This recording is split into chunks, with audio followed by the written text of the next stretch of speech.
¿Qué tal? Muy buenas tardes. Buenas tardes, Arqui. ¿Qué tal? Un minutito más, por favor, para empezar. Están todavía entrando algunos compañeros. Buenas tardes, arquitecto.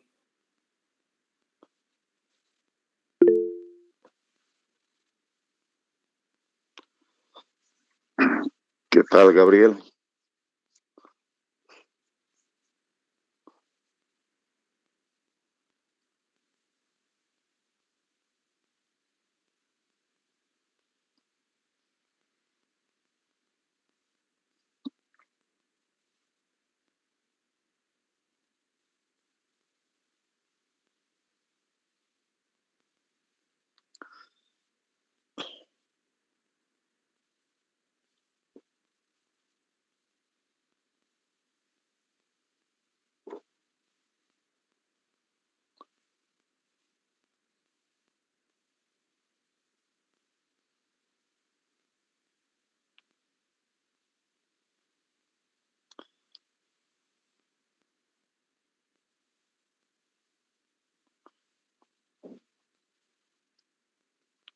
¿Qué tal? Bien, vamos a dar inicio a la clase de hoy día. Prácticamente la clase anterior habíamos terminado la parte que corresponde a Bolivia. En una primera parte habíamos visto las culturas antiguas, ¿no? A partir de Babilonia, del origen del hombre, terminando en Roma. Luego habíamos entrado ya a lo que es el desarrollo cultural en América y habíamos empezado por Bolivia. Entonces hoy día vamos a hacer una clase de un repaso general, si quieren, de esta parte digamos, de este foco cultural que se ha dado especialmente en nuestro territorio. Entonces voy a pedirles presten atención. Vamos a hacer este repaso general con algunas imágenes. Entonces pongan atención, por favor.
Arquitecto, por si acaso su micrófono está apagado.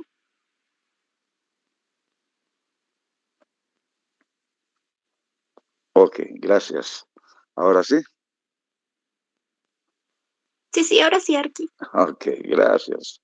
Mira, yo estaba explayándome y... Ok, bien, en este mapa entonces vamos a ver la cantidad de grupos étnicos que ha tenido nuestro país. Tenemos una división, una línea en el mapa de Bolivia que nos muestra tanto en la parte oriental como en la parte occidental. son más de 56 grupos étnicos diferentes. Eso va a marcar una enorme riqueza cultural que se ha desarrollado en nuestro país. Bueno, aquí tenemos un cuadro cronológico donde podemos ver el desarrollo que se ha dado en la parte que habíamos visto del precerámico o preagroalfarero, lo que en Europa se conoce como el paleolítico. A partir más o menos del año 20.000 vamos a tener las primeras evidencias de los hombres en nuestra América y en particular en Bolivia. Ya hacia el 1600, la formación de las primeras culturas. Ahí tenemos lo que es Chiripa, Tiwanaku y Huancarani.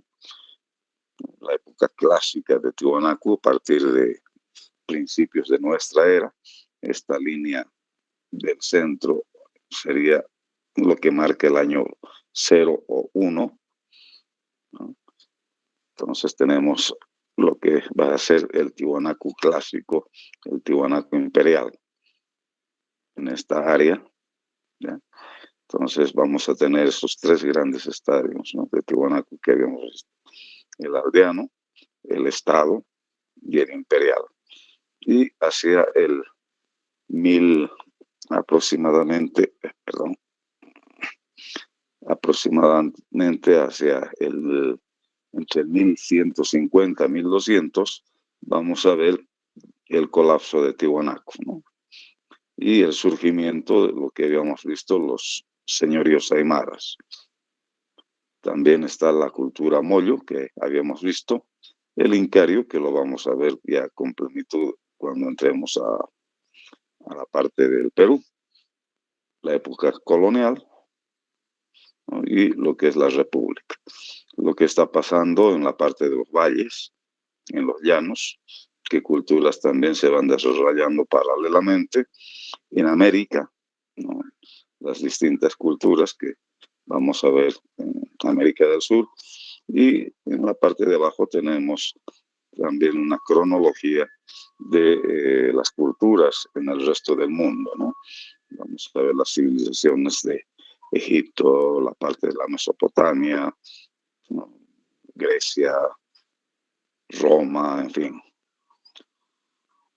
Entonces es un pequeño cuadro cronológico que nos muestra, digamos, ese paralelismo con el desarrollo cultural de otras regiones. Bien, les decía que Bolivia va a ser uno de los países más ricos en sitios arqueológicos. Tenemos alrededor de 35.000 sitios, ¿no?, en el país, unos 35.000 sitios, de los cuales se han estudiado, se han trabajado en alrededor de unos 3.585, ¿no? Son los sitios que se han hecho sus registros, su estudio, se han hecho intervenciones. Naturalmente, la mayoría está en el departamento de La Paz. Esto no quiere decir que en La Paz haya más cantidad de sitios arqueológicos, sino que se ha trabajado más en esta región del altiplano.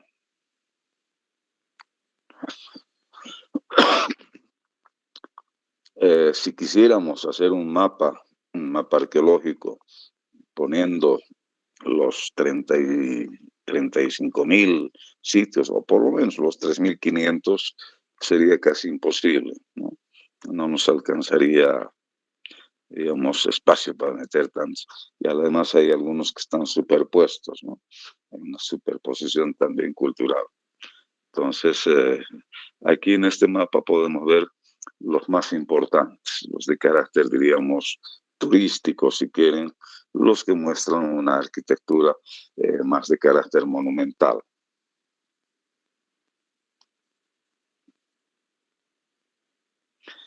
Bien, decíamos que los primeros habitantes, estos nómadas, ¿no?, que van buscando su sustento a través de la caza, la pesca, la recolección de frutos silvestres, todavía no edifican su vivienda, no hacen su morada, sino más bien van a ir ocupando este tipo de abrigos rocosos, cavernas, cuevas, ¿no?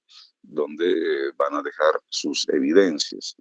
Las evidencias son esos instrumentos, esas armas hechas en piedra, en hueso, ¿no?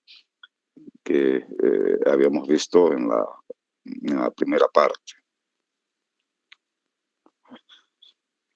Es también común encontrar en estos abrigos rocosos lo que es la pintura rupestre, el arte rupestre.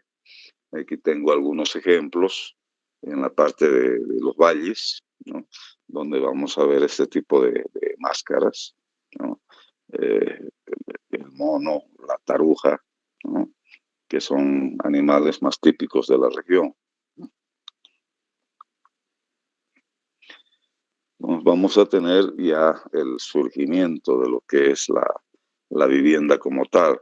Y esto se va a ir, diríamos, ajustando este tipo de vivienda a las características también geográficas, ¿no?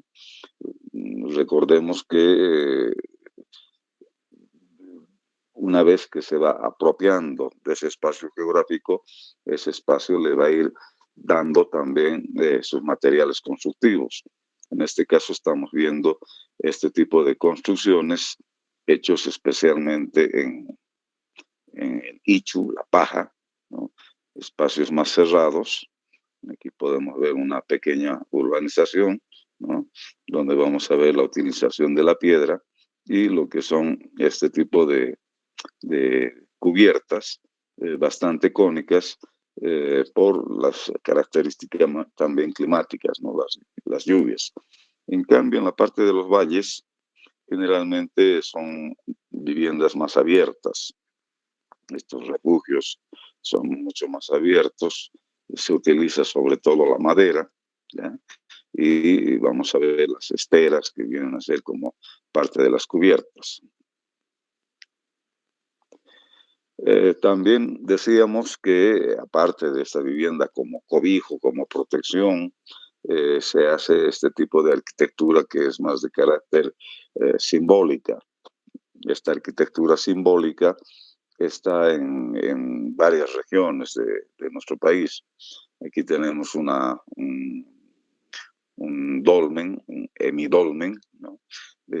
Esto es camino hacia Charazani. Ahí vamos a tener una gran cantidad de este tipo de monumentos megalíticos, ¿no? Que no es un recinto para habitar, ¿no? Nos está mostrando un sitio especial, ya sea de carácter ceremonial, ritual, de reunión, una tumba, en fin, ¿ya? Entonces vamos a ver este tipo de arquitectura simbólica.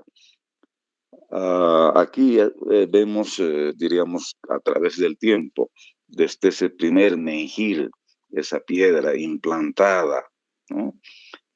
Aquí vemos lo que son una tabla, un dolmen, la naveta, um, los obeliscos en Egipto, ¿no? Las columnas conmemorativas en Roma, en Grecia.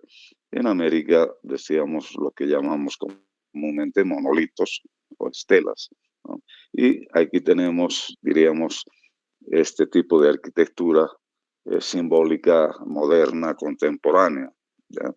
Ahí está la torre eh, Eiffel, la torre de la Colcerola.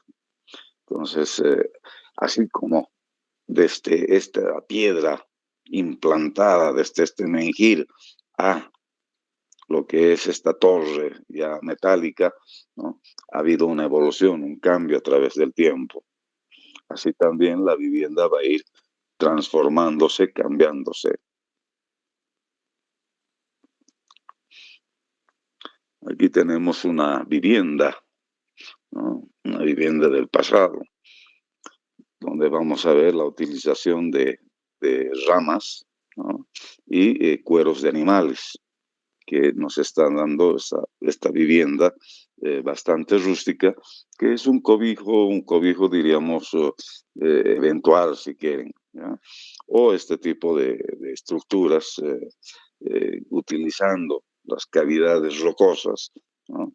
Vamos a ver cómo ellos van poniendo un pequeño parapeto de piedra y es un recinto bastante reducido, pero sirve para cobijarse del intemperismo. Estas también están todavía en muchos lugares del altiplano.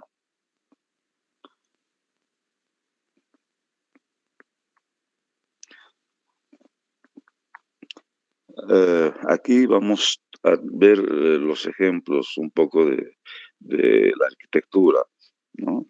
Tenemos los putucus, las construcciones más rudimentarias, ¿no? El putucu con planta circular y hecho en base a adobes modelados a mano, ¿no?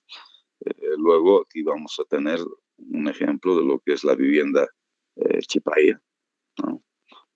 Aquí tenemos esta vivienda que se da en la parte mollo, ¿no?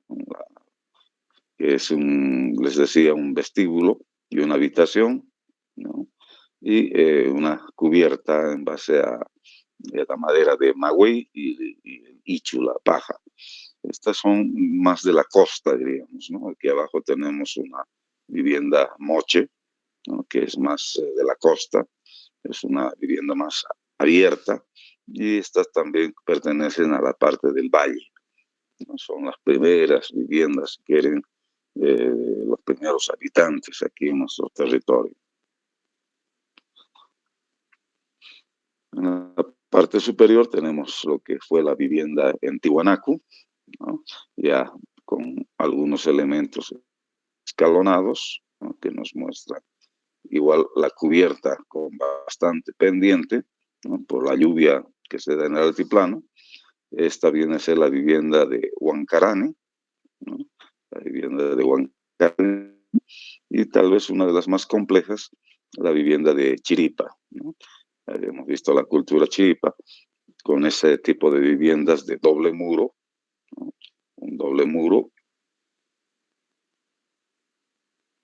perdón, ¿no? Un sistema de puertas corredizas y este espacio entre el muro exterior y el muro interior, ¿no?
donde se puede ver el sitio, el área monumental, donde vamos a ver el templete semisubterráneo, primer plano, ¿no? Lo que es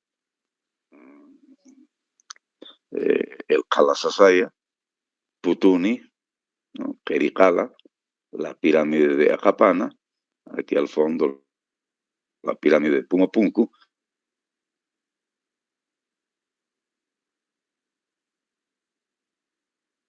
que muestran, digamos, la totalidad, ¿no? de toda esa cosmovisión en Tiwanaku.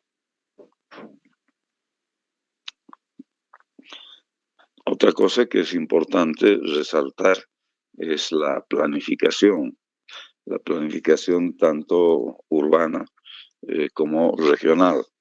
Aquí tenemos un esquema, ¿no? Donde tenemos en la parte central la pirámide de Acapana, ¿no? Acapana. Y vamos a ver que en forma equidistante están los otros sitios de alrededor de Tiwanaku, ¿no? En forma totalmente equidistante y, diríamos, bajo una planificación. Pero si esto nos vamos a una extensión macro regional, vamos a ver en la parte central, ¿no? Lo que es Tiwanaku, ¿no? Aquí en esta misma diagonal está la Pucara de Santa Ana y esto es el Cusco. A este lado vamos a tener Oruro, Potosí y así sucesivamente las distintas poblaciones de la época de Tiwanaku, ¿no? Tanto una planificación de carácter microrregional, si quieren, como macrorregional.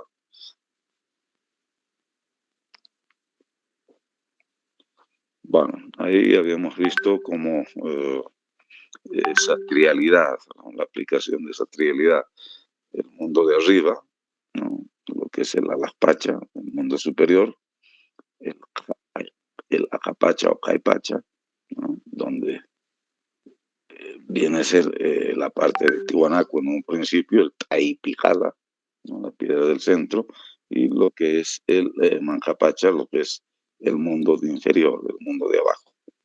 Ahora, esta cosmovisión, esta forma de ver su universo, más tarde vamos a tener que ya no es solamente Tiwanaku el centro, sino es toda la región circunlacustre, ¿ya? Se convierte en toda la región circunlacustre. Y mucho más adelante vamos a tener que ya es el Cusco, ¿no? El Cusco, el centro, el ombligo, pero conservando exactamente la misma cosmovisión, ¿no? Vamos a ver que durante el Incario igual se va a reflejar esta forma de pensar, pero ahora es el Cusco, el ombligo, el Pupu, el centro, ¿no? Eh, bueno, aquí quería mostrarles todo lo que va a ser este sistema de medición del tiempo, los tipos de calendarios, ¿ya? Habíamos visto, diríamos, el calendario corto, ¿no? Y vamos a ver también lo que es el hacha calendario, el tiempo largo. A ver, aquí. Bueno, este es el calendario lunar, así que, ¿ya? Donde vamos a tener este periodo de, perdón,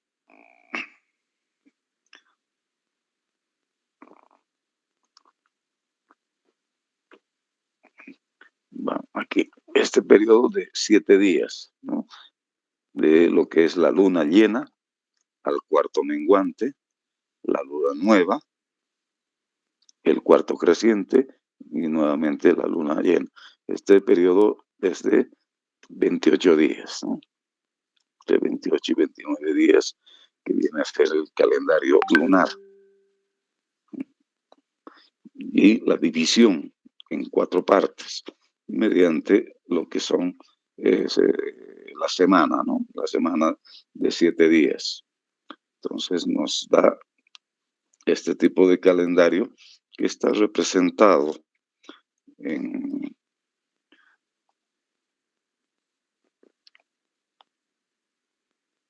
a ver,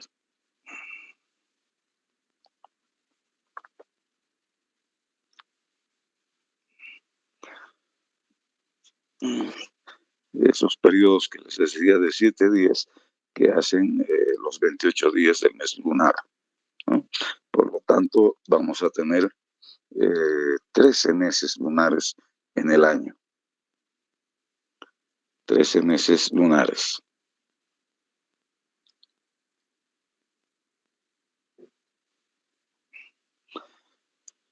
La representación de este calendario lo tenemos tanto en la piedra, ¿no? Vamos a ver en la cerámica, en fin, ¿no? la chacana lunar, si quieren. Esta es la isla de la luna, ¿no? La isla de Cuati, se la denomina como isla de la luna, ¿no? Tenemos aquí la isla y en esta isla se encuentra este templo, el templo de Iñacuyo, ¿ya? Es una especie de convento, si quieren, ¿ya? El de Iñacuyo. Y en este templo, aquí tenemos en las portadas, se encuentran justamente este tipo de calendarios, ¿no? Calendario lunar, de ahí que se le va a denominar como, ¿no?, la isla de la luna o los templos lunares. Otra cosa interesante es también cuando uno está en la isla del sol, por ejemplo, cuando sale la luna, ¿no?, cuando se levanta la luna, justamente va a salir por la isla de la luna, ¿no? Es otra cosa interesante.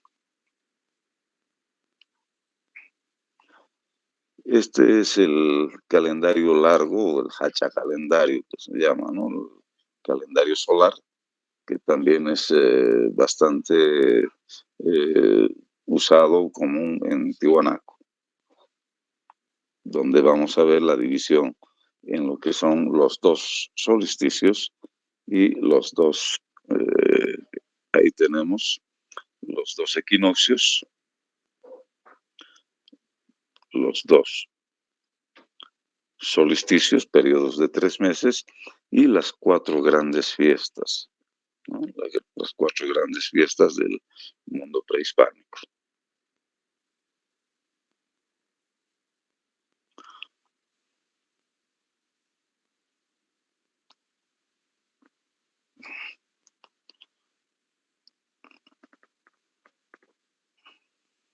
La representación de este calendario solar, igual trabajado en piedra.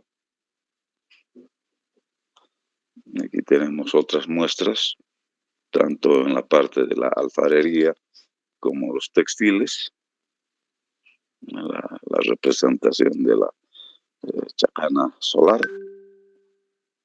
Y en este caso, diríamos las dos, ¿no?, la combinación de tanto la solar como la lunar. Esta fusión entre el calendario solar y el lunar nos da lo que es el calendario agrícola.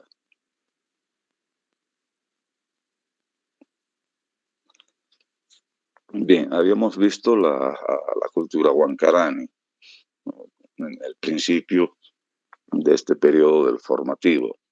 Decíamos que esta cultura va a hacer su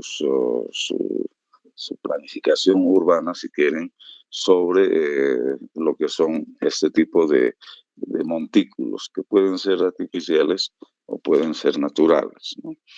Entonces, en la parte superior vamos a tener ese conjunto de viviendas, ¿no?, que muestran estas características, ¿no? A ver, aquí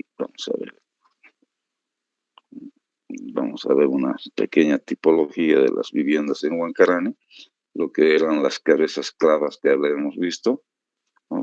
Que se representan por cientos o por miles, y la herencia, ¿no?, que han dejado en lo que es la cultura chipaya, que son los directos descendientes que todavía conservan prácticamente las mismas características en la arquitectura, ¿no?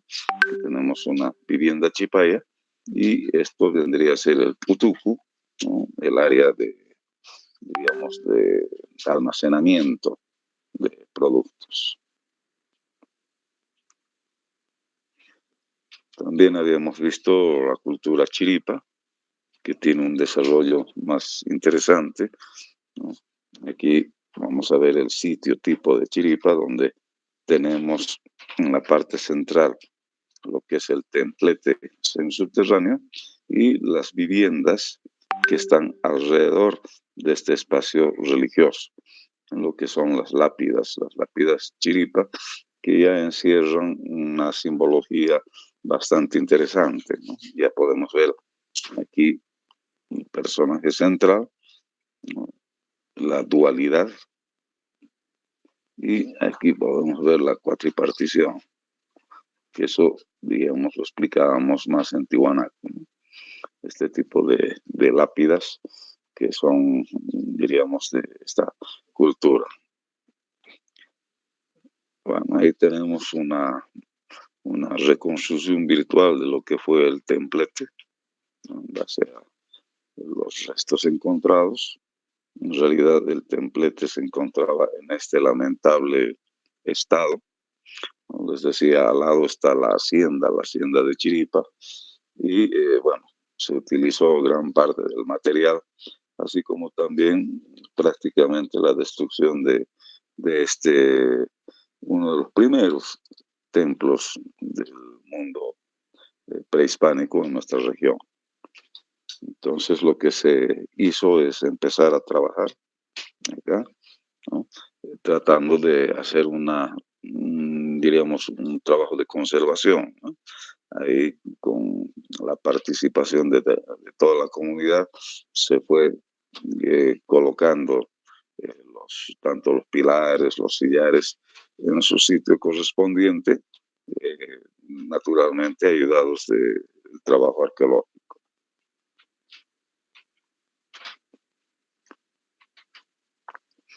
Ahí podemos ver el movimiento de las piedras junto con, diríamos, la participación de toda la comunidad.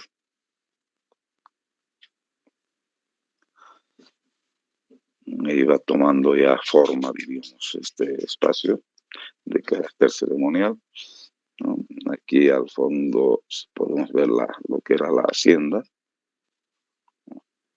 y bueno, ya va tomando forma, ¿no?, con las excavaciones, las limpiezas, en fin. Y esto ya es, digamos, la culminación del trabajo. Hasta ahí se pudo hacer la restauración, porque lo demás ya no existía, ¿no?, demás material. Ahí podemos ver los muros de esta estructura, uno de los primeros templos. Igualmente se hizo la excavación de la parte habitacional. Tenemos la muestra de lo que es la vivienda, el muro exterior y el muro interior. Y este espacio, les decía, ¿no?, este espacio que va a servir como alacena entre los dos muros. Aquí vamos a tener ya ejemplos de, diríamos, estas características escalonadas, ¿no?, que las vamos a ver mucho más claras en Tiwanaku. Aquí todavía se utiliza como elemento principal en su arquitectura el adobe, ¿no? La base es en base de piedra y los muros hechos en adobe, pero ya vamos a tener este tipo de elementos escalonados. Ahí tenemos una muestra de lo que ha sido el sitio, ¿no? El templete semisubterráneo y la parte habitacional que va circundando ese espacio ceremonial. Aquí vemos lo que es una vivienda tipo, ¿no? Si ustedes se fijan, aquí tenemos esta ranura para la puerta corrediza, ¿no? Y estos espacios que les decía, que tiene una doble función, tanto como alacena, como depósito, como también, diríamos, una construcción en cierta forma térmica, ¿no? Una zona que es todavía fría, entonces vamos a, con ese doble muro, dar una, diríamos, mayor termicidad a ese espacio.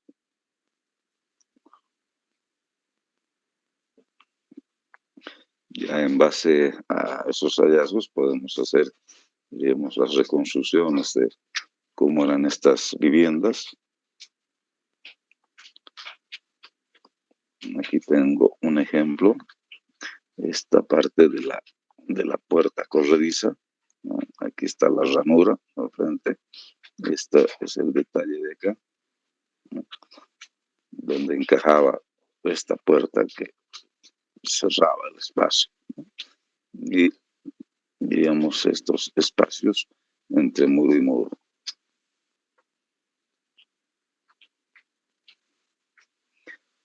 Bueno, hoy día se puede visitar el sitio, está, diríamos, ya expuesto para el turismo, ¿no? Podemos visitar esta estructura que es el templete subterráneo y lo que es hemos dejado una vivienda, ¿no? Cubierta naturalmente para evitar su destrucción. Entonces, el sitio está en la península de Taraco, en el lago Titicaca, y podemos ver esta estructura que viene a ser una de las más antiguas, les decía, con una antigüedad de más de 3.500 años. Bien, vamos a regresar entonces a Tiwanaku. Aquí tenemos una vista aérea del sitio de Tiwanaku. Esta es la pirámide de Acapana. Aquí está el templete, Calasasaya, y aquí atrás Putuni. Estamos viendo una parte de lo que es el área cívico ceremonial de Tiwanaku. Y vamos a entrar a ver, primero está la pirámide, igual, en base a una topografía, se hace, digamos, los estudios de cómo sería esta estructura, ¿no? Y, bueno, les decía, se hace todo un relevamiento topográfico cada 20 centímetros. Lo mismo esta cuadrícula, que es más o menos 5 por 5 metros, ¿no? Cada cuadradito es de 5 por 5 metros para plantear, diríamos, lo que son ya las excavaciones arqueológicas. Es diríamos, la mayor construcción de Tiwanaku, ¿no? Estamos hablando de casi 200 metros por 200 metros.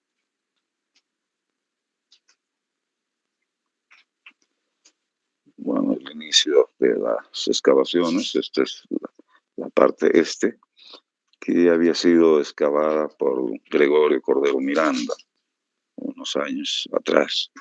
Entonces estamos empezando a hacer la limpieza de este lugar, ¿no?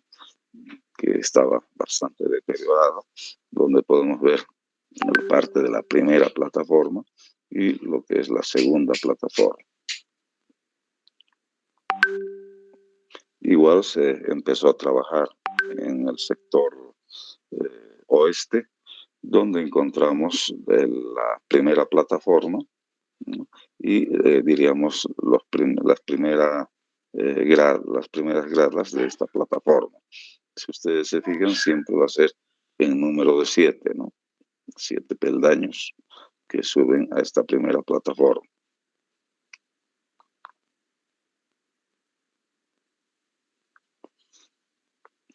Aquí ya se ha limpiado o se ha hecho las excavaciones de todo un sector mucho más amplio, ¿no? Tenemos la misma escalinata de la primera plataforma y parte de lo que es ya la segunda plataforma, ¿no?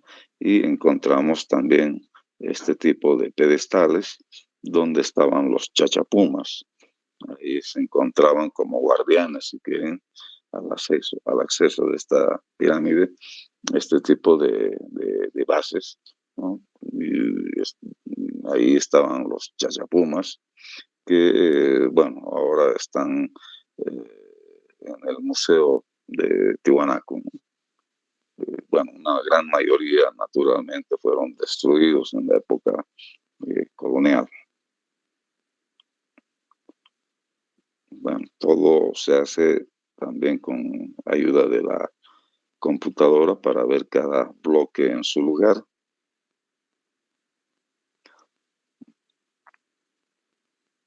De la misma vista.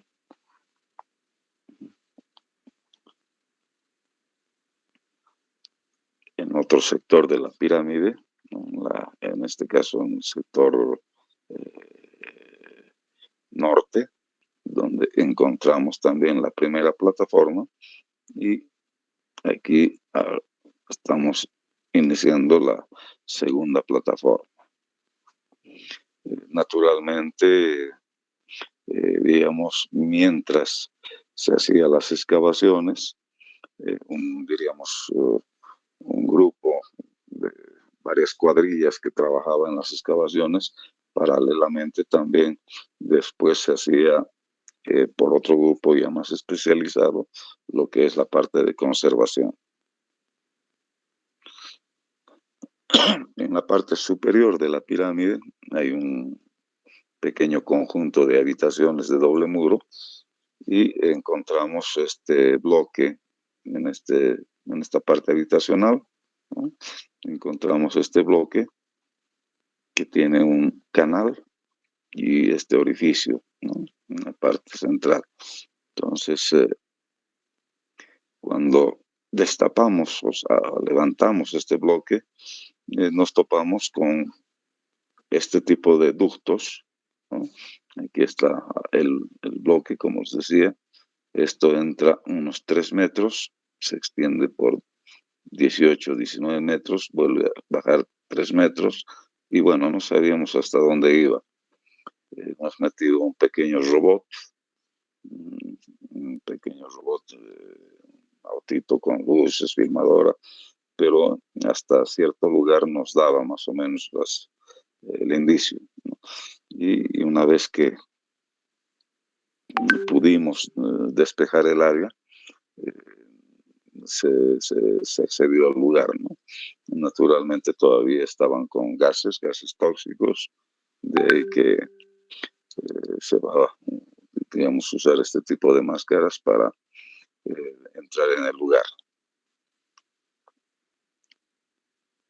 Ya vemos esos ductos en la parte interior. Ustedes fíjense ese trabajo de piedra cortada, labrada perfectamente, ¿no? Las paredes y la parte de la cubierta del techo también de piedra cortada, ¿no? Entonces tenemos este acceso y llegando al fondo vuelve a bajar. Más abajo encontramos este otro pasadizo ya con la formación de esas estalactitas, ¿no? Igual piedra bastante cortada, trabajada, pulida. Y bueno, pudimos, como os decía, entrar, ¿no? Hasta la base de la pirámide y este ducto todavía continúa hacia el lado del templete subterráneo, ¿no? Entonces, todo un ducto que tenía varias funciones.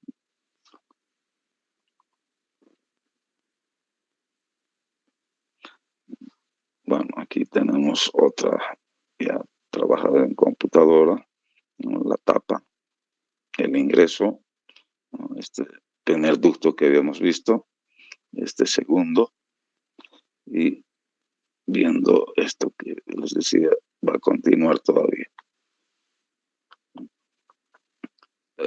Bueno, les decía que esto va a tener varias funciones, como una especie de desagüe y también, diríamos, en el tipo de ceremonias que se hacían, ¿no? El sacerdote entraba por estos ductos y aparecía en la cima de la pirámide, ¿no? Como un espectáculo, era, diríamos, ese tipo de festividades o de escenas de carácter religiosas que tenía una especie de teatralización también, ¿no? Y por otra parte, este orificio que tiene la tapa, que les mostraba, cuando el aire entra, ¿no? Por acá, entonces se empieza a producir un silbido, bueno, bastante fuerte, espectacular.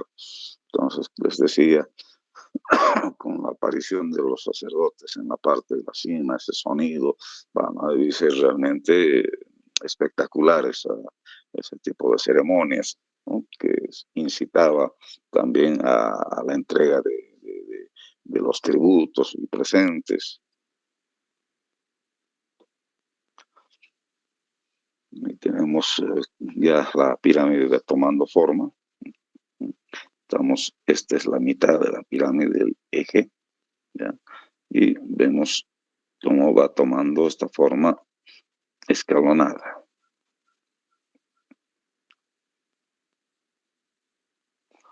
En la parte superior hemos encontrado restos de 3 portadas. Estas portadas son muy similares, diríamos, a la Puerta del Sol, solamente que son mucho más grandes, ¿no? Más voluminosas, mucho más grandes. Y bueno, ¿no? Son 3 portadas que, bueno, teníamos la intención de hacer algún trabajo de restauración y ponerlas en su lugar. Y vemos también con la ayuda de la computadora, viendo cada bloque en su sitio. Esa es la parte de topografía. Una planta donde vemos las excavaciones. Aquí en este ángulo hacia la parte del norte podemos ver, ¿no? En un ángulo de la pirámide ya la primera plataforma, la segunda, tercera, cuarta, quinta y esas 2 que todavía estábamos en pleno proceso de excavación. Entonces, una parte por lo menos queríamos mostrar, ¿no? Cómo era esta estructura.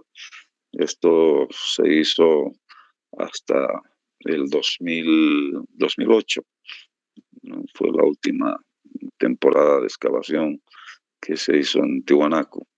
A partir de esa fecha ya no hubo más trabajos en este sitio, ni en ningún lado de nuestro territorio. Entonces, la idea era más o menos hacer un trabajo de conservación, por lo menos de una parte de la pirámide, ¿no? Mostrar las características, ¿no? Sus 7 niveles. Tenemos otra reconstrucción, ¿no? De lo que era esta estructura. En la parte superior, ¿no? Había un gran templo, ¿no? Donde estaban las 3 portadas, ¿no? Que indicaban justamente los solsticios y los equinoccios. Tenemos otra reconstrucción de lo que habría sido esta estructura, ¿no? Hasta ahí más o menos se podría hacer los trabajos de restauración. Ya es imposible, diríamos, la parte superior porque ha sido totalmente devastada.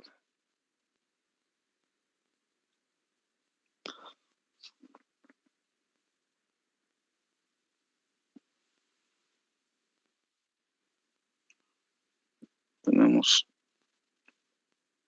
es decir, el primer peldaño, ¿no?, de la estructura, las primeras gradas, y esto va subiendo hasta la parte de la cima.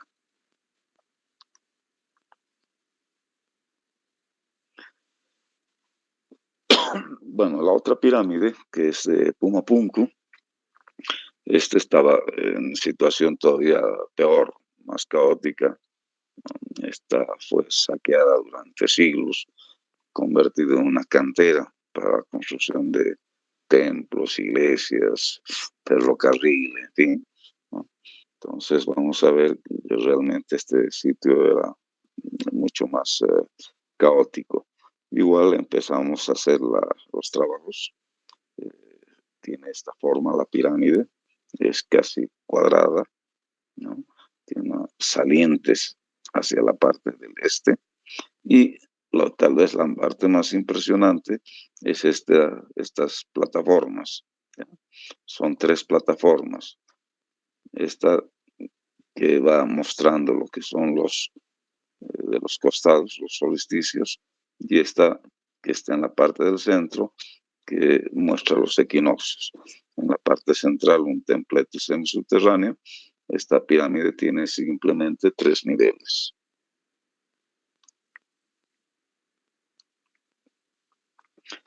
Ahí se está empezando a trabajar para ir armando.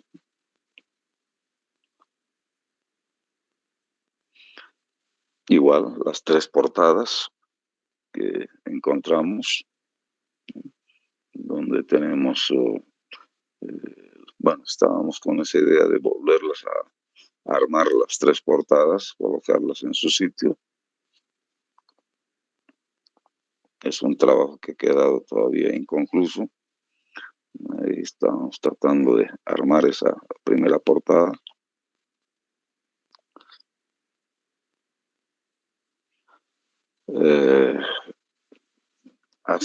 Colocar, diríamos, las bases nuevamente en su nivel. Este bloque de piedra, por ejemplo, tiene más de 185 toneladas de peso, ¿no? Levantarla, ponerla nuevamente a su nivel, ha sido bastante difícil, pero lo hemos logrado, ¿no? Hemos puesto las 3 plataformas en su nivel. Bueno, esta es una reconstrucción mediante la computadora. Entonces, sí, aquí están las 3 portadas, aquí en la parte central del templete. Entonces uno puede ver la salida del sol, ¿no?, en los solsticios, y en la parte central los equinoccios.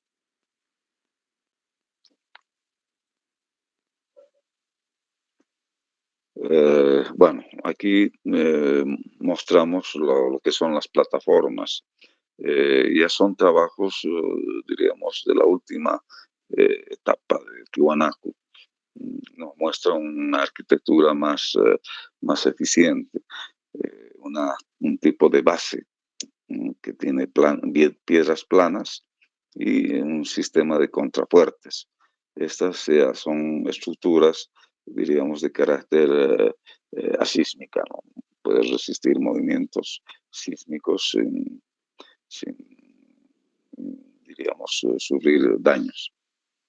Y por otra parte, la utilización de piedra cortada, ya diríamos modular, ¿no?, piedras modulares, y la utilización del cemento, el cemento crudo o cemento bastardo.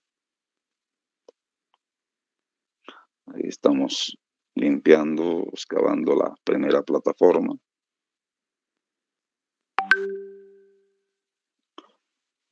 Igual cada bloque tiene que estar en su respectivo lugar, y esto se hace en ayuda con ahí tenemos en la parte de la saliente, ¿no?, las excavaciones. También se interrumpieron el 2008, ¿no? 2008 se interrumpieron las excavaciones. Bien, quería mostrarles este mapa que es importante. Aquí vamos a ver de la izquierda lo que es Tiwanaku, ¿no? La parte de Tiwanaku en la parte verde, ¿ya?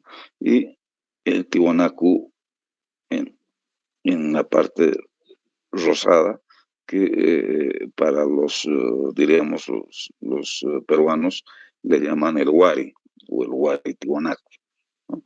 Entonces tenemos en el mapa de Sudamérica esta extensión, la ocupación de Tiwanaku. Si comparamos con la ocupación inca, el Tahuantinsuyo, prácticamente es la misma ocupación, ¿ya? No va a variar casi nada, ¿no? Entre lo que fue la ocupación del imperio de Tiwanaku y lo que fue el Tahuantinsuyo o Inca, ¿no? Entonces, esto nos muestra también esa, digamos, esa continuidad que ha tenido, ¿no? Primero con Tiwanaku y después con el Incario. Bueno, esto lo vamos a ver después. Entonces, ya, aparte Inca. Entonces, vamos a verlo después. La Titicaca. Bueno, estos son los sitios importantes alrededor de la isla, o digo, de la península de Copacabana. Ahí tenemos todo un conjunto de templos, ¿ya? Tanto del periodo Inca como del periodo de Tiwanaku y Chiripa. Vamos a ver entonces sitios bastante importantes con un tipo de arquitectura monumental, ¿no?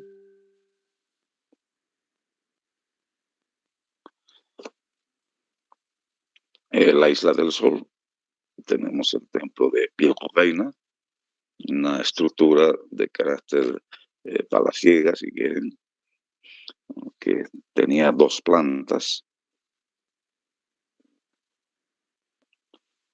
Las portadas con la triple jamba nos indican justamente que ha sido un recinto de carácter especial, ¿no? Esta entrada donde está la triple jamba, ¿no? Aquí también el dintel, ¿no? Ya nos muestra, diríamos, la jerarquía que tenía esta edificación.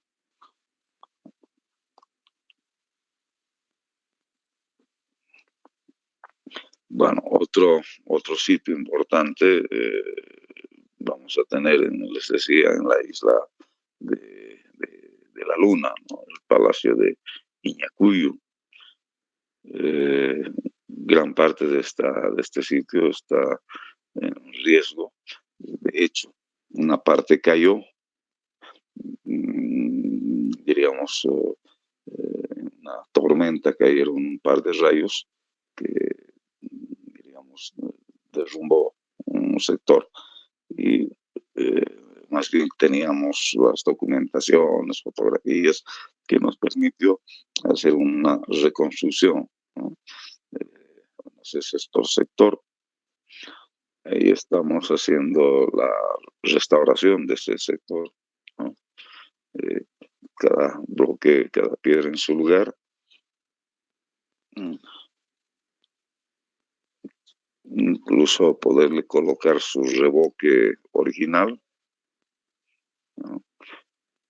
Todavía aquí faltaba la pintura, es una combinación en rojo y amarillo, ¿no? Se va combinando el rojo y el amarillo. O sea, tenemos las muestras, los ocres, que podríamos terminar este sitio como estaba en esa época, por lo menos un sector. Bien, otro sector que vale la pena también mostrar es, aquí tenemos una fotografía antigua de Copacabana, ¿no? La iglesia de Copacabana, la plaza, es una fotografía, como se decía, antigua. Ah, bueno, Aquí podemos ver lo que es la plaza actualmente, ¿no? La iglesia y lo que es la alcaldía. Detrás justamente de la alcaldía, este terreno que está marcado acá, que iba a realizarse una construcción del mercado campesino. Y como ya habíamos hecho excavaciones en el lugar, encontrando un templete en subterráneo de Chiripa, en la plaza, viviendas, en fin. Entonces, antes de que se inicie la construcción, pedimos el permiso para hacer excavaciones de rescate, si quieren. Bueno, fue interesante porque al hacer la excavación encontramos muros, ¿no? De la época colonial. Tenemos estructuras de la época colonial, una hacienda, ¿no? Pero por debajo de esos muros coloniales encontramos muros incas del periodo inca y debajo encontramos Tiwanaku y más abajo Chiripa. Vale decir que hay una superposición cultural en el mismo espacio, ¿no? Tenemos estructura Chiripa, Tiwanaku, Inca y Colonia. Lastimosamente, este sitio, doña Enriqueta Ulloa, que era la viceministra de Cultura, junto con la otra artista que es Zulma Yugar, dieron nomás el permiso para deshacer este sitio, ¿no? Que era un sitio muy, muy importante por esa superposición cultural, ¿no? De estructuras que mostraban en este lugar.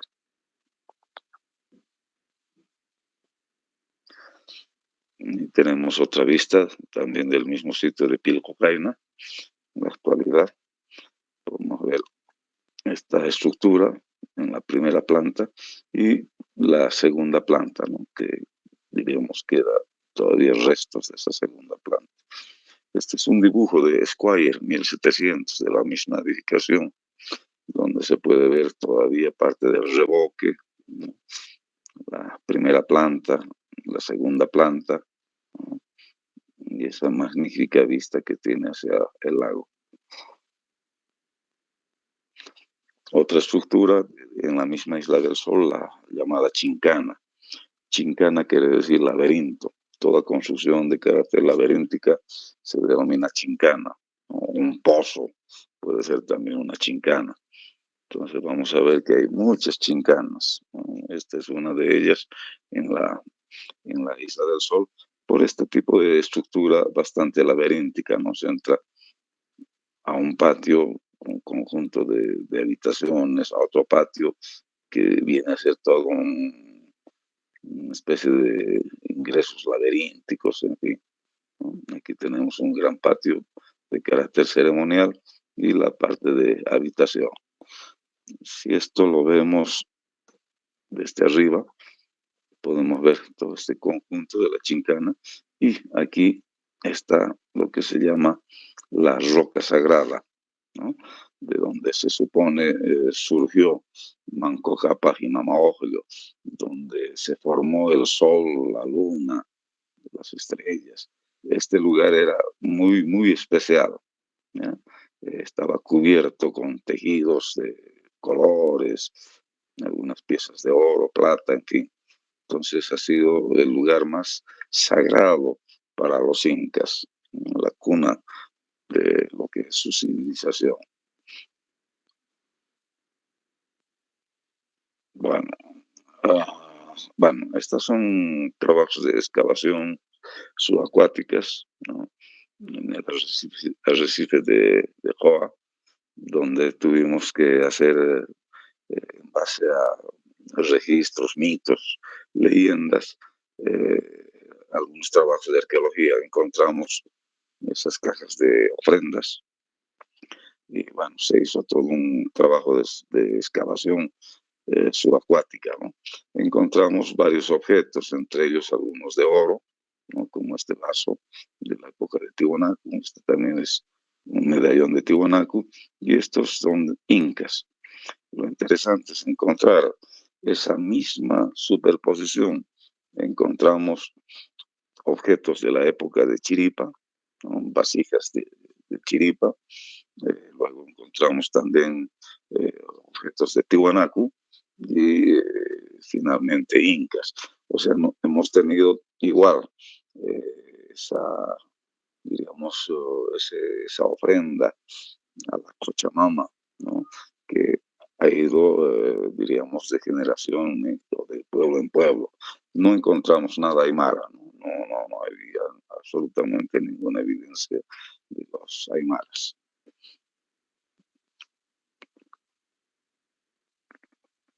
Bueno, Incayactac, que es uno de los sitios más importantes eh, del periodo Inca en lo que es Bolivia, en Cochabamba, en la localidad de Pocona, se encuentra tal vez la mayor población inca que hemos tenido en el país. Este es una callanca, diríamos un cuartel militar, si quieren, ¿ya? Al fondo se encuentra, digamos,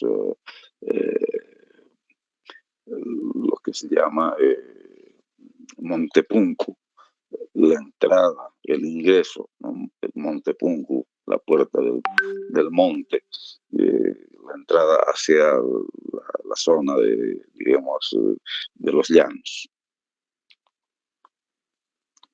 Bueno, como les decía, es un recinto de carácter militar, ¿no? Un cuartel militar que tiene una buena extensión, ¿no?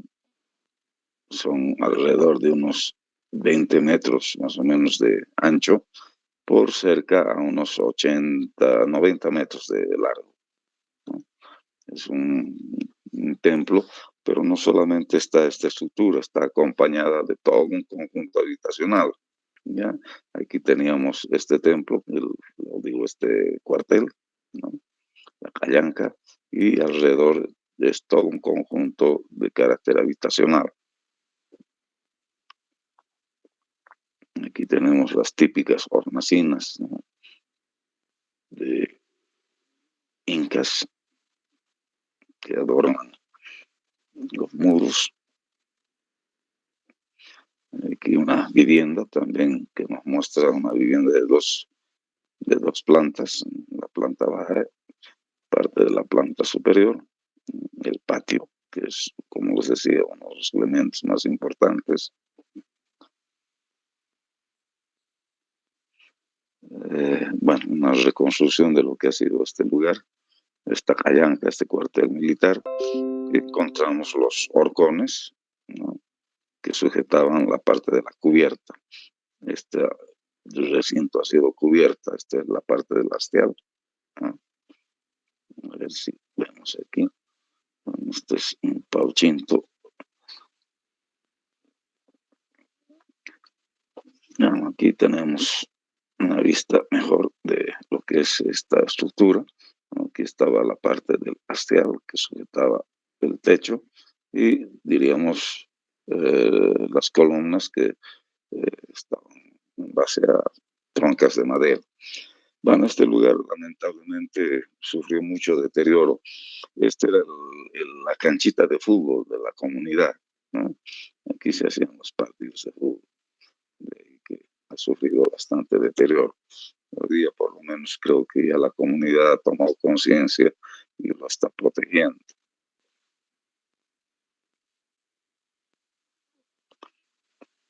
Bueno, otro sitio es Samaipata.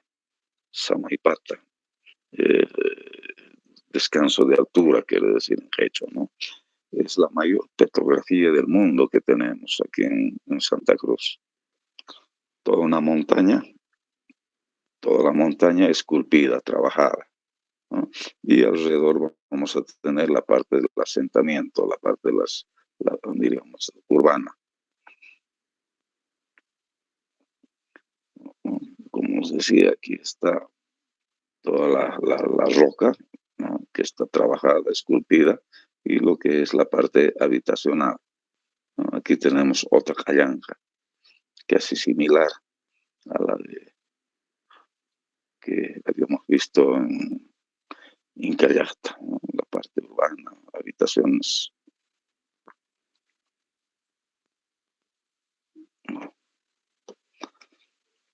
Es un plano de relevamiento de la roca sagrada o de la roca donde vemos el trabajo detallado, ¿no? Todo está tallado mediante este tipo de hornacinas, hay serpientes, aquí es la parte del, diríamos, del oráculo, aquí es una serpiente. Esto tiene vida cuando llueve. Cuando llueve realmente es espectacular, porque el agua empieza a correr por esos recovecos y, por ejemplo, la serpiente empieza a moverse, ¿no? Empieza a zigzaguear, a moverse. Entonces, está ligado íntimamente también a ese culto de la fertilidad, a la fecundidad. Y tenemos otras vistas de este sitio. Aquí tenemos esa serpiente, como os decía, que cuando llueve se empieza a mover, ¿no? A ver,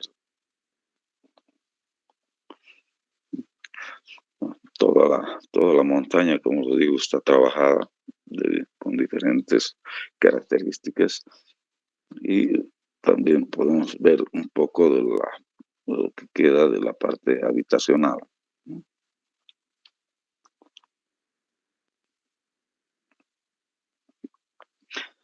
Bueno, también es importante ver lo que son las vías, los caminos.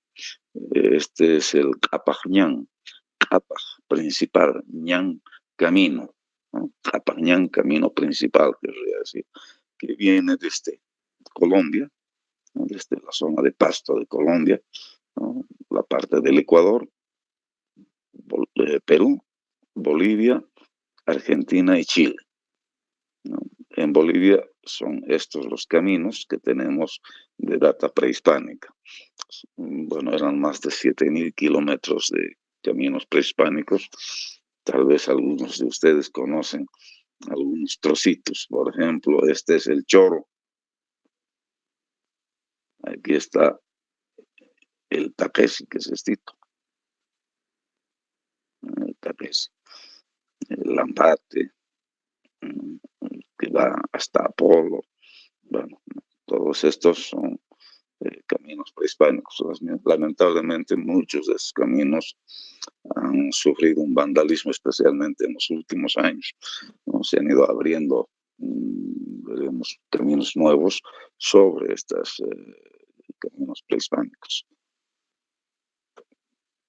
Tenemos también lo que es estas vías.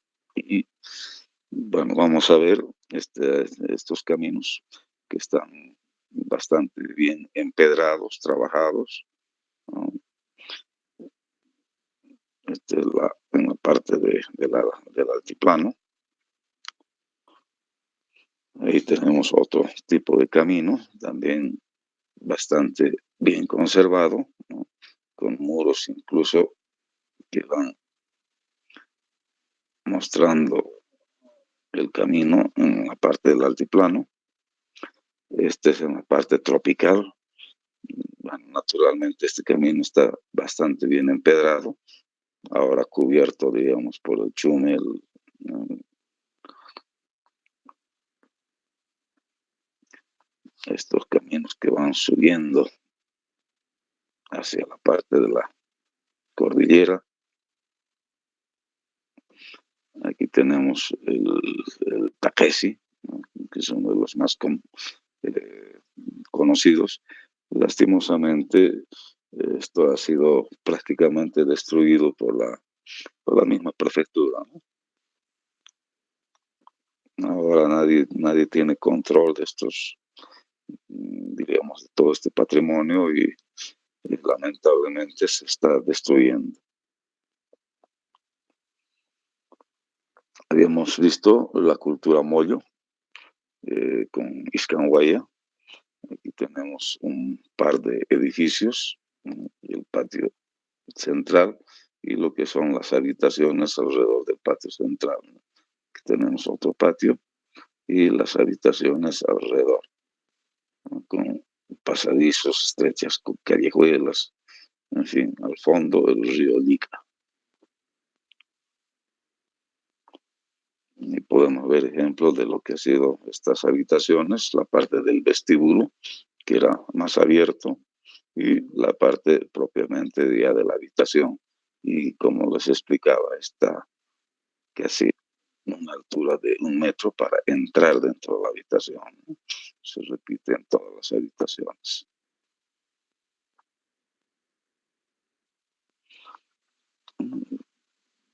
Una pregunta era, ¿y esas cómo construyen en esas laderas que son tan abruptas? Bueno, se las ingeniaban para hacer este tipo de muros de contención que en algunos casos superan los 10, 12 metros. A ver, aquí tenemos otra vista, ustedes se fijan, el terreno, ¿no? Y lo que es la parte habitacional, ¿no? Aquí tenemos lo que es los vestíbulos, el patio central y las habitaciones, obviamente, que están atrás. A ver si vemos en esta. Igual podemos ver parte de las habitaciones. Aquí tenemos otro ejemplo. Y este tipo de columnas de piedra, ¿ya? Que les decía son propias de culturas que tienen esa base económica, ¿no? Es como un falo masculino que está clavando la tierra, fertilizando, fecundando. Fíjense la altura de estos muros, ¿no? Sobre los cuales se hacen las plataformas donde están la parte habitacional. Es realmente espectacular el sitio. La piedra que se utiliza es la laja, ¿no? La piedra pizarra. Fíjense este hermoso arco en piedra de época prehispánica, un arco de medio punto.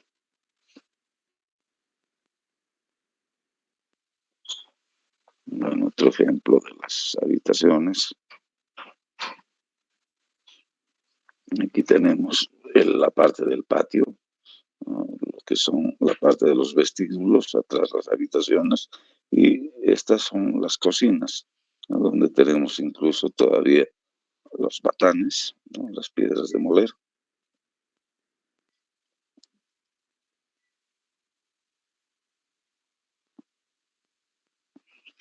En la parte amazónica es también otra cosa espectacular, ¿no? La parte del Amazonas, donde vamos a encontrar inmensas cantidades de lo que es lo que llamamos los surcoyos, los camellones, el manejo hidráulico.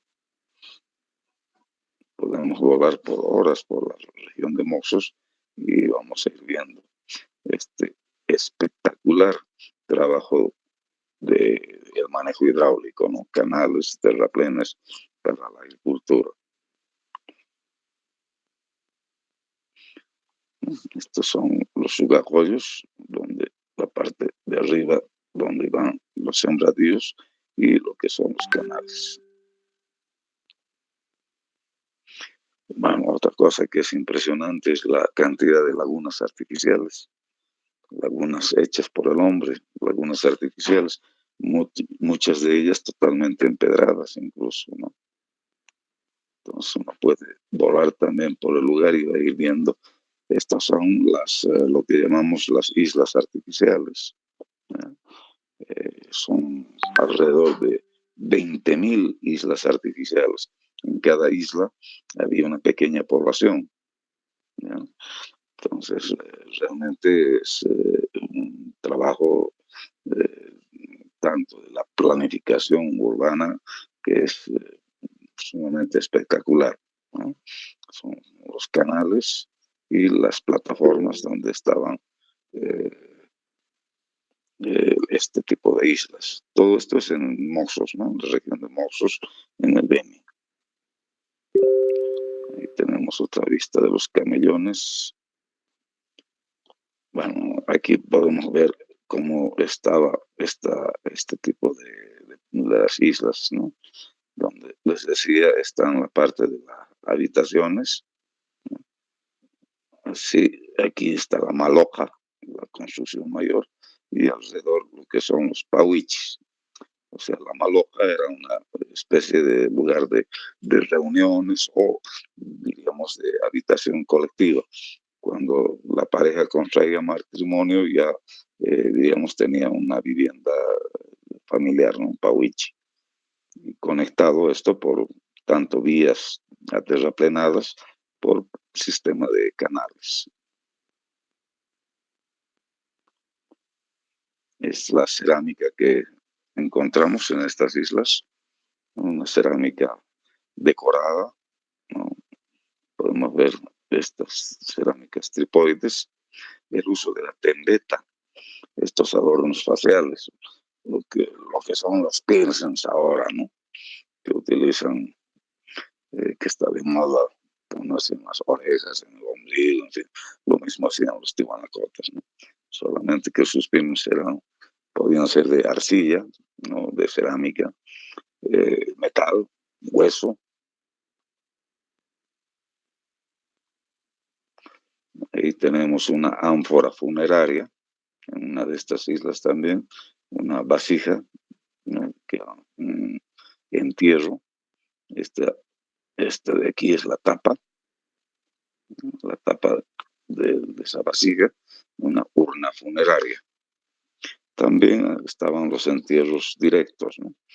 En este caso estamos, diríamos, en presencia de un entierro de un personaje, posiblemente de un sacerdote, de un personaje importante, porque todavía lleva la diadema en la frente, ¿no? Un disco solar en la parte de la frente. Entonces nos muestra que ha sido una autoridad, así que siempre también está acompañado de elementos como cerámicas, en fin, que podía servirlas después de la muerte. Este es en la localidad de Reyes también, en el Beni. Bueno, regresamos al altiplano para mostrarles este tipo de chulpas, las torres funerarias, en este caso las chulpas decoradas o pintadas del lado del Saham. Entonces ahí una combinación del blanco y el rojo. Fíjense la utilización de este tipo de pinturas.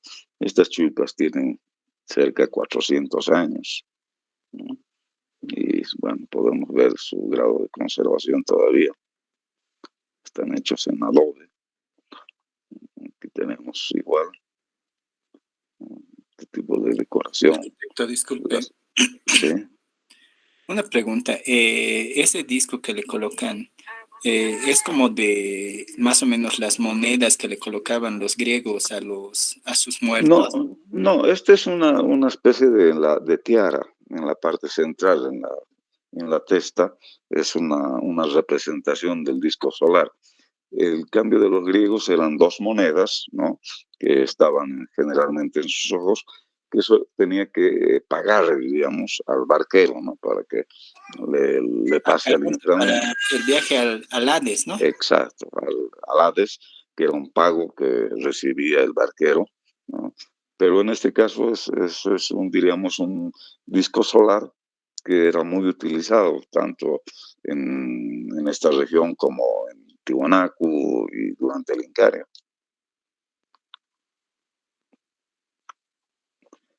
Bien, aquí tenemos la utilización del adobe. Es un adobe de estas chulpas, un trabajo todavía modelado, hecho a mano, ¿no? Y cómo se puede trabajar dándole esa riqueza ornamental, si quieren. Ahí tenemos otras chulpas con la misma decoración. Aquí ya vamos a ver la incursión de otros colores también, no solamente el rojo y el blanco. Estas son las chulpas que les decía que tienen, diríamos, más connotaciones de carácter femenina, las que están hechas en barro, ¿no? Esta es su entrada ojival, que tienen.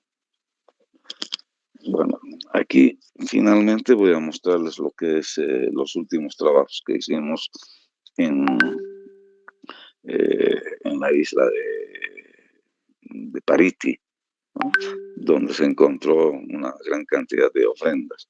Y fíjense la relación con la parte del oriente, el uso de la tembeta, el tipo de corte de cabello. Este es el Señor de los Patos, que sale, diríamos, de ese contexto, ¿no?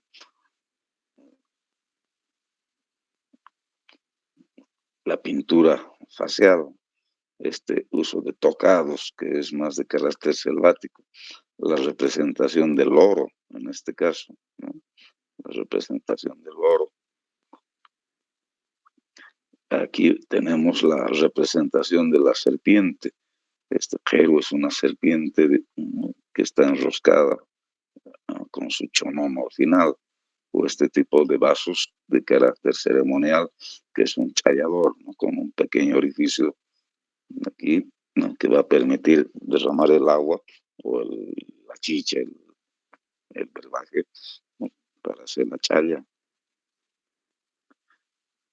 También encontramos una especie de animales fantásticos, ¿no?, fruto de esa imaginación del hombre, donde vamos a ver la combinación de un mono, ¿no?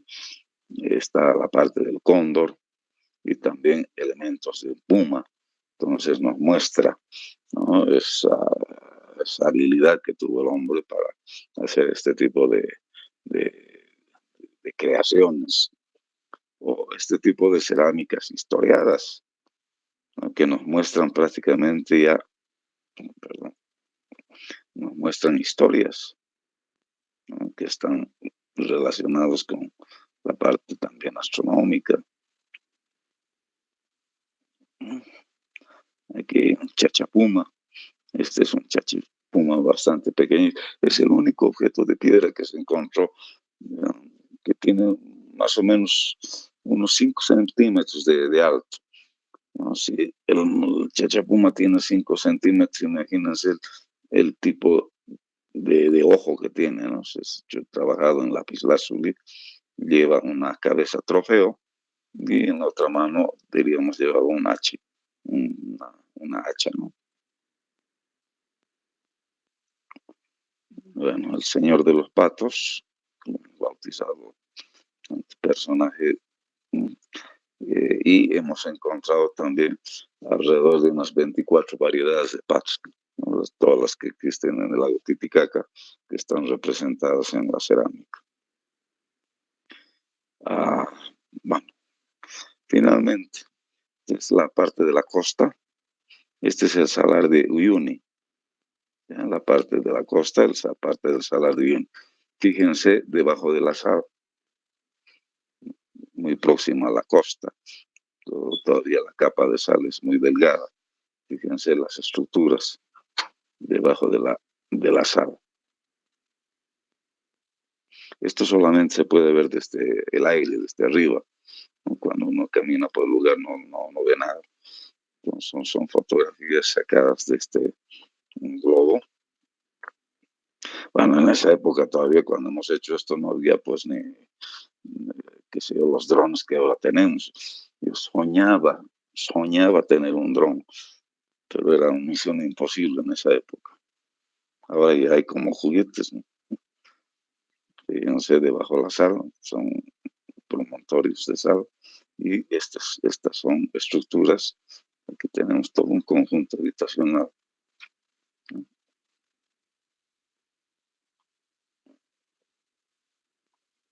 Aquí igual.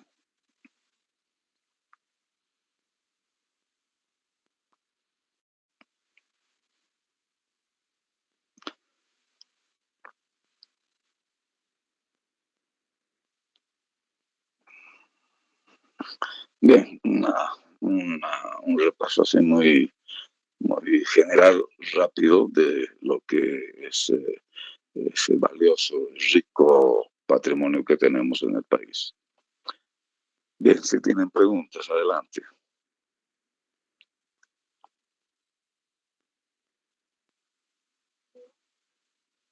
Arquitecto, ¿por qué tanto descuido del gobierno en cuanto a estas obras?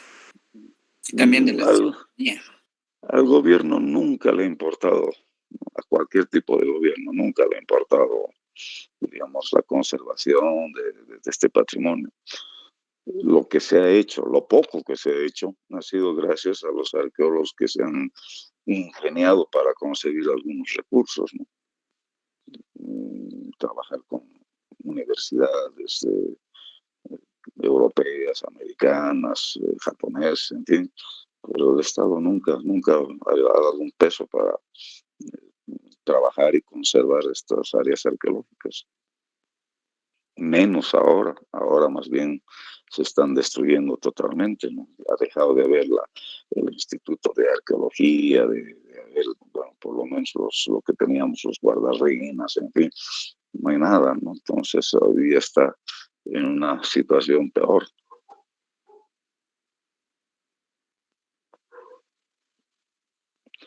Bien, eso lo vamos a, como os decía, más adelante vamos a hablar una clase, un par de clases especiales sobre la conservación del patrimonio. Bien, si hay alguna otra pregunta, con esto estaríamos concluyendo este espacio que hemos dado a Bolivia, ¿no? Arquitecto, una pregunta. Sí. Perdón. En sí, los mollos son descendientes de los incas y aparte Sí. de los de Charazani, ¿cómo se llaman? Los Callahuayas serían entonces descendientes de los mollos o de los incas directamente. De los incas ya directamente. Y bueno, ahí ha habido una mezcla, ¿no? Ha habido un mestizaje también entre la gente de los mollos, los incas, naturalmente. A veces cuando hablamos de mestizo pensamos que solamente es la mezcla entre españoles y qué sé yo, indígenas. No, el mestizaje ha habido mestizaje desde antes de la llegada de los españoles, esa mezcla de grupos, en fin, ¿no? Desde Alejandro Magno, arquitecto. Mucho, aquí en nuestra América ha habido pues mucho antes también, ¿no? Y naturalmente ese mestizaje que se ha dado en Europa, en fin, o sea, no es decir que, bueno, hay que, digamos, que solamente esto comienza con la época colonial, cosas así, ¿no? Ha habido mezclas de grupos desde siempre. Aparte también de arquitecto, era una forma de medio de que las guerras, de que las guerras se calmen en sí, ¿no? O sea, porque se Durante, casaban con las... durante la Edad Media usaban ese sistema, ¿no? De hacer arreglos mediante el casamiento de matrimonio. Lo mismo, bueno, como les digo, eso ha sido desde siempre, ¿no? Desde siempre ha habido ese tipo de pactos mediante uniones de matrimonios y demás. Bueno, no es solamente con los españoles. El mestizaje ha habido y bueno, ha sido algo. Ahora, el mestizaje no quiere decir que enriquece también, ¿no? Esa mezcla de culturas, en fin, va enriqueciendo, no es que va degradando.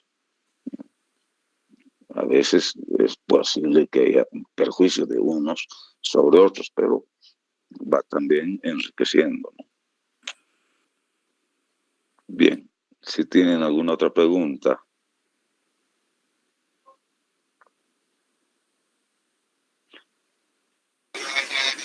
Arquitecto, buenas tardes. Una pregunta. Sí. Bueno, quería saber qué tipo de piedra utilizaban en sus construcciones. Bien, ¿quiénes? En Tiwanaku. En Tiwanaku habíamos hablado, no has estado en las clases, cuando hemos hablado de la arquitectura, se nota que no has estado en clases. No, Marky, perdón, sí he estado. Uy, eso es pecado mortal. Hemos Sí he dicho estado, dos pero no me tipos acuerdo. de piedra, básicamente, ¿no? Son dos tipos de piedra. La arenisca roja, que es una piedra sedimentaria que abunda en las cercanías de Tiwanaku, a una distancia de 10-12 kilómetros, todo lo que es el Quimsacha, la Chuta, ¿no? Esa es la piedra más abundante que se va a utilizar. Y la otra que es la andesita, que es una piedra volcánica, una piedra más dura, es un granito, pero como se da aquí en esta región, se la ha denominado como andesita, ¿no? Por darse en la región de los Andes. Entonces, básicamente en Tiwanaku se va a utilizar estos dos tipos de piedra. Naturalmente también para la escultura se utiliza la caliza, el basalto, para otro tipo de objetos vamos a tener obsidianas, lapislázuli, en fin, que son objetos más de carácter suntuario. Y bueno, naturalmente también la piedra de canto rodado de ríos, en fin, que es una piedra más resistente, más dura. Eso va a estar también condicionado pues, a las características de cada región. Entonces, si aquí abunda esta piedra, pues esta piedra la utilizo, ¿no? En los mollos, por ejemplo, van a utilizar la piedra que tienen a mano, que es la piedra pizarra, la piedra laja que llamamos, ¿no? Al lado qué sé yo, del oriente, no hay piedra, pues no encuentras piedra, entonces se utiliza la madera, ¿no? Entonces va a estar condicionado, como les decía, a las características también de su entorno, ¿no? De su región, de su entorno geográfico. Ese es un entorno geográfico, les va a proporcionar su material de construcción, les va a proponer su alimento, su medicina, bueno, todo, ¿no? Entonces van a utilizar lo que está en su entorno. Ok. Está bien, gracias, Marky. Ok, bien. Si hay alguna otra pregunta. Arquitecto, una pregunta. Entonces, ¿se podría decir que, de que sus construcciones son más orgánicas de los, bueno, de los mollos y de los, en este caso, de los incas? Porque Sacsayhuamán, por ejemplo, o sea, se nota que hay curvaturas que han jugado con el mismo territorio en sí. Exacto, van acomodándose a su misma topografía, ¿no? No solamente, digamos, utilizan el material del lugar, sino también se van adaptando a las características topográficas del lugar. Entonces, sí, se podría decir que son una, una arquitectura más de carácter orgánica, ¿no? En ese sentido.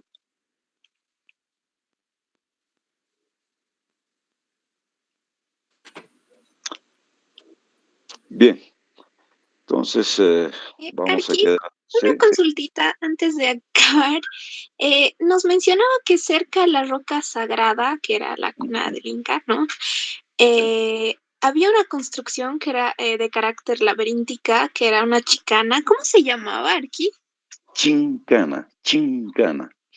Chincana es, como les decía, vamos a encontrar en todo lado, ahí en Perú, en Samaipata, por ejemplo, la chincana de Samaipata es un pozo profundo que tiene unos 18 metros y, digamos, tiene una curvatura posiblemente para extraer agua, ¿no? Entonces, esa también es una chincana. Toda construcción así de carácter laberíntica se denomina como chincana, ¿no? Ah, ya está bien, arquitecto. Yo me había notado Ok, chicana. Gracias. ok. Bueno, entonces quedamos ahí.